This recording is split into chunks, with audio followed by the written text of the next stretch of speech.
Балдың пайдасы. Суық тиіп ауырғанда балды дәрі ретінде қолдана отырып 2-3 күн үйде отыру қажет. Себебі бал қатты терлетеді.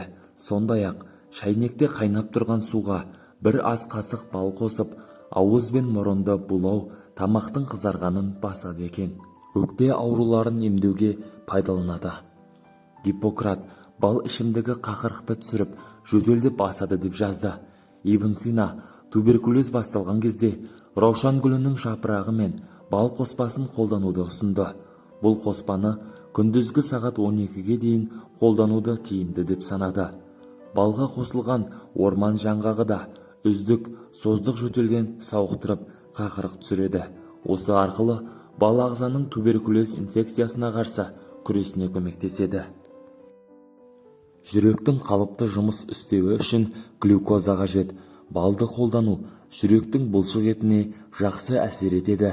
Себебі онда жеңіл сіңетін глюкоза өте көп.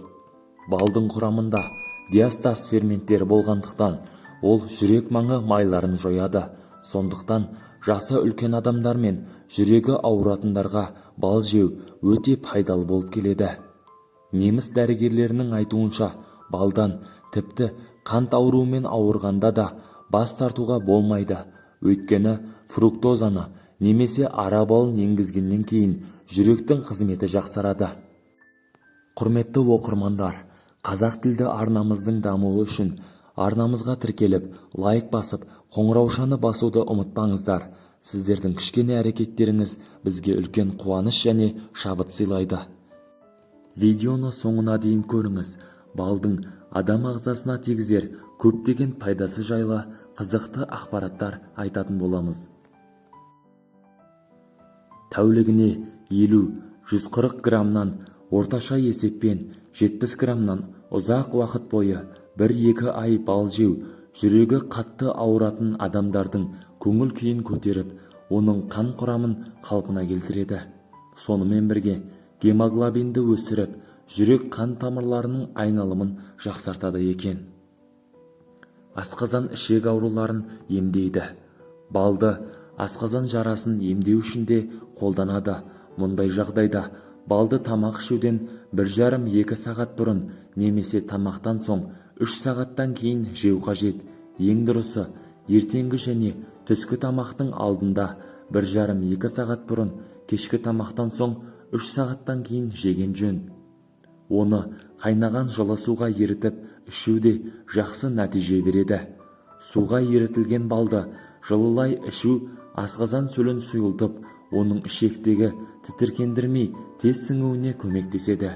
Керісінше, балдың салқын ерітіндісі қышқылдылықты арттырып, асқазандағы асты бөгейді де ішекті тітіркендіреді. Жүйке жүйесі ауырғанда қолдану. Жүйкесі шаршаған адамдардың күш-қуатын қалпына келтіру үшін кешке қарай 1 қасық бал және жарты лимон сөлі қосылған 1 стақан ыстық су ішу немесе 2 ас қасық бал жеу керек. 1 стакан бал суынан артық ұйқы келтіретін дәрі жоқ көрінеді. Қан қысымы көтерілгенде де зығырдан 50 грамм, балдан 60 граммды 220 грамм қайнаған суға құйып, күніне 2 рет ішсе, қан қысымын төмендетеді. Балды бауыр ауырғанда қолданудың пайдасы өте зор. Бал құрамындағы глюкоза бауырдың да жұмысын жақсартады. Глюкоза тін жасушаларын қоректендірумен бірге бауырдағы глюкоген қорын арттырады. Тіндік алмасу жұмысын жақсартады. Оны белгілі бір мөлшерде ақ ірімшікке, сәбізге, лимон шырынына қосып жеген дұрыс. Бүйрек ауырғанда қолдану.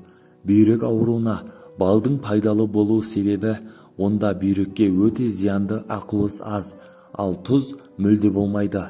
Бүйректе қиыршық тас бар болса, балды зәйтүн майы мен лимон сөліне араластырып, 1 ас қасықтан күніне 3 реттен ішкен дұрыс. Бал құрамындағы глюкоза бүйректің қатты қабынуы кезінде бұзылған қан мен тін арасындағы осмотикалық тепе-теңдікті реттейді екен. Отадан кейін балды жеу. Бет, жақ сүйек операцияларынан кейін ерекше диета қолдануға тура келеді. Шайнау толық мүмкін болмаған әрі жұту қиындаған жағдайда арабалы таптырмайтын тамақ. Мұны ауру адамға итмұрын тұнбасының ертіндісіне жемістен алынған сөлге қосып беруге болады. Науқасқа ақ ірімшік, жұмыртқаның сары уызы және қаймақпен араластырылған сұйық бал берген дұрыс. Сұйық балды жегеннен кейін ақ ауыз ішін дезинфекциялаудың қажеті жоқ. Сондай-ақ ол жарақаттың жазылуына да қолайлы әсер етеді. Жараны емдеу. Бал ластанған жараларды тазартып, жазылуына, ал балық майы жараның тез бітіп кетуіне ықпал етеді. Жараның жазылуына балдың антибиотикалық заттарының пайдасы ерекше. Балдың әсерімен жараға қан мен лимфаның келуі күшейеді. Лимфа өздігінен бактерияларды жуып шайып кетеді. Балықтың майына қосылған бал асқынған жарақатты оңай жазады екен. Ауызы уылған адам бал жесе тез айығатыны белгілі болды. Бал күйген жерге де пайдалы. Күйікке балды күніне 2 рет жағып отыру қажет. Жараға жағатын дәріні 60 грамм балға 1 шай қасық балық майын қосып жақсылап араластырып жасайды. Ұйқысыздықты жою. Ұйқысыздықтан құтылу үшін жасалатын әртүрлі ем бар. Солардың ішіндегі ең тиімдісі бал жеу. Жатар алдында 1 шай қасық балды 1 стакан жылы суға араластырып ішсе, жүйкеге жайлы әсер етіп, тез ұйықтауға көмектеседі екен. Моншада емен жапырақтарымен соғыну да жақсы ұйықтауға септігін тигізеді. Таза ауада көбірек жүру, күнделікті бір уақытта дағдылану да өз кезегінде ұйқының тұрақтылығына ықпал етеді. Бал пайдалы екен деп, оны бей-берекет қолдана беруге болмайды. Оны пайдаланғанда организмнің ерекшелігіне қарай белгілі бір тәртіппен жүйелі түрде пайдаланған дұрыс. Мысалы, кейбір адамдар балды аш қарынға жесе, жүректері қыжылдауы мүмкін. Олай болса, ірімшікпен, сүтпен, тағы басқа тамақпен араластырып жеу қажет. Ал панкреатит, қант диабеті аурулары бар адамдардың балды тек дәрігердің кеңесінен кейін пайдаланғаны жөн болады.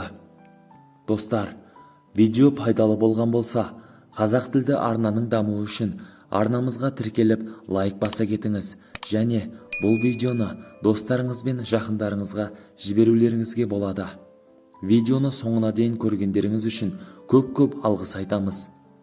Денсаулықтарыңыз мықты болсын, ешқашанда ауырмаңыздар, сау болыңыз.